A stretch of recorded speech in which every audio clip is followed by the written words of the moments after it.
കുറച്ചു മാസങ്ങൾ മുൻപ് ജമാഅത്ത് ഇസ്ലാമിയെ ഒരു തികഞ്ഞ മതേതര പാർട്ടിയായി പ്രഖ്യാപിച്ച് പ്രബുദ്ധ മലയാളികളുടെ കയ്യടി വാങ്ങിയ ആളാണ് നമ്മുടെ പ്രതിപക്ഷ നേതാവ് വി.ഡി. സതീശൻ. ഇപ്പോൾ ഇതാ അടുത്ത ഒരു നാണംകെട്ട വെള്ളപൂശലുമായി അദ്ദേഹം വീണ്ടും രംഗത്ത് വന്നിരിക്കുകയാണ്.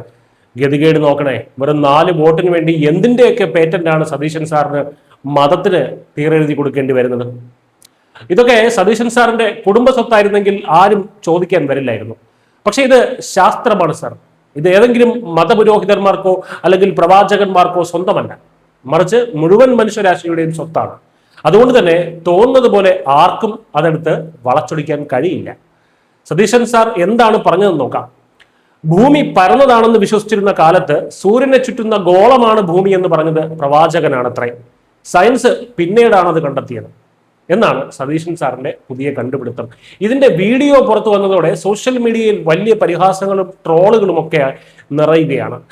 എക്സ് മുസ്ലിങ്ങളും സ്വതന്ത്ര ചിന്തകരുമാണ് സതീശനെ പൊളിച്ചെടുക്കുന്നത്. ശാസ്ത്രത്തിന്റെ ആധികാരികത ഏതെങ്കിലും ഒരു വ്യക്തിയിലല്ല, അതിന്റെ തെളിവുകളിലാണുള്ളത്. അതുകൊണ്ട് തന്നെ അതൊരു മതപുസ്തകത്തിലും കാണാൻ കഴിയില്ല. കാരണം മതപുസ്തകങ്ങളിൽ തെളിവുകളില്ല, കേവലം വിശ്വാസം മാത്രമേ ഉള്ളൂ.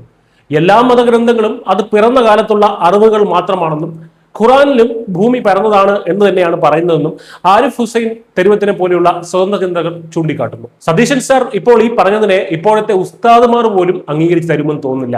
പിന്നെയല്ലേ പ്രവാചകൻ. ശാസ്ത്രം പറയുന്നത് പോലെ ഭൂമി ഉരുണ്ടിട്ടല്ല, മറിച്ച് മതപുസ്തകത്തിൽ പറയുന്നത് പോലെ ഭൂമി പരന്നിട്ടാണെന്ന് വിശ്വസിക്കുന്ന ഒട്ടനേകം വിശ്വാസികൾ ഇന്നും നമുക്കിടയിലുണ്ട്. ഉരുണ്ട ഭൂമി ആരെങ്കിലും കണ്ടിട്ടുണ്ടോ? കാണാത്തത് എങ്ങനെ വിശ്വസിക്കും എന്നാണ് ഇവരുടെ ചോദ്യം. നമ്മുടെ നടൻ ഷൈൻ ടോം ചാക്കോ ഒക്കെ അടിയുറച്ച് വിശ്വസിക്കുന്നത് ഭൂമി പരന്നിട്ടാണ് എന്നാണ്.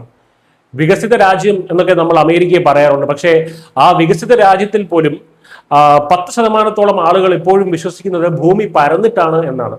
ഈ മതവിശ്വാസികളുടെ കാര്യം എടുത്ത് നോക്കിക്കഴിഞ്ഞാൽ വലിയൊരു കോമഡിയാണ്. ഭൂമി ഉരുണ്ടതാണെന്ന് വിശ്വസിക്കാൻ ഇവർക്ക് പറ്റില്ല. കാരണം എന്താണ്?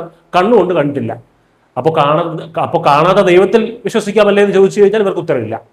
ശരിക്കും പറഞ്ഞാൽ അവനവന്റെ സൗകര്യത്തിന് അനുസരിച്ച് ഇഷ്ടമുള്ളത് എന്ത് വേണമെങ്കിലും വിശ്വസിക്കാം.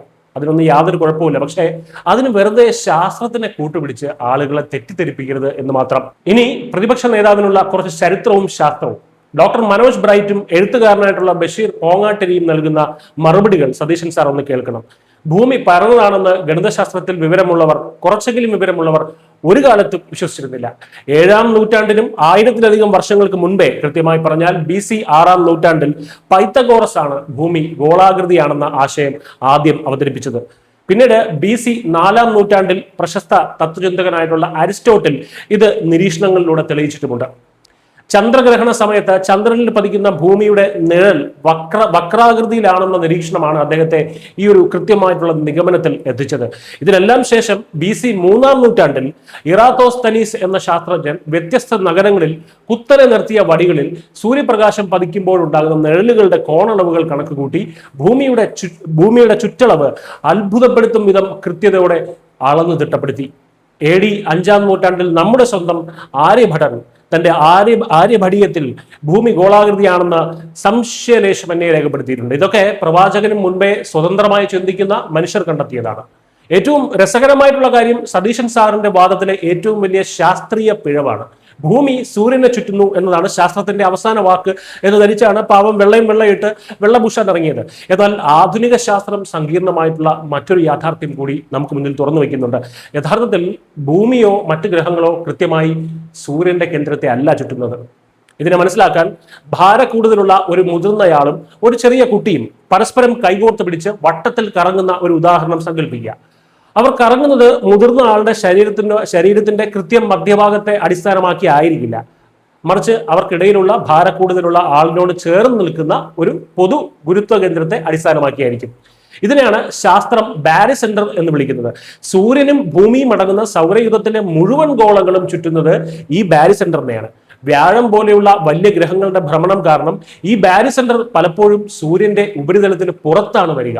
അതായത് അക്ഷരാർത്ഥത്തിൽ സൂര്യൻ പോലും പ്രപഞ്ചത്തിലെ ഈ അദൃശ്യമായ ബിന്ദുവിനെ ചുറ്റിക്കൊണ്ടിരിക്കുകയാണെന്ന് സാരം. അപ്പോൾ ഈ ബാരിസെന്ററിനെ കുറിച്ചോ സങ്കീർണമായിട്ടുള്ള ഗുരുത്വാകർഷണ നിയമങ്ങളെ കുറിച്ചോ ഏതെങ്കിലും മതഗ്രന്ഥങ്ങളിൽ പരാമർശമുണ്ടോ സതീശൻ സാർ?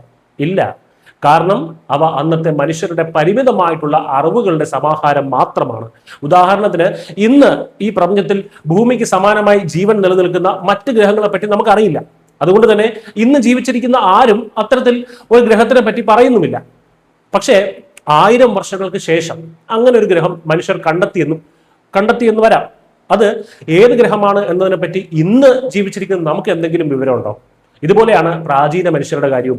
അവരെല്ലാം വിശ്വസിച്ചിരുന്നത് ഭൂമി പരന്നിട്ടാണ് എന്ന് തന്നെയാണ്. പ്രത്യേകിച്ച് മതപുരോഹിതന്മാർ മറുത്തൊന്ന് പറഞ്ഞവരെ നിഷ്ഠൂരം പീഡിപ്പിച്ച് കൊല്ലുകയാണ് ഉണ്ടായിട്ടുള്ളത്.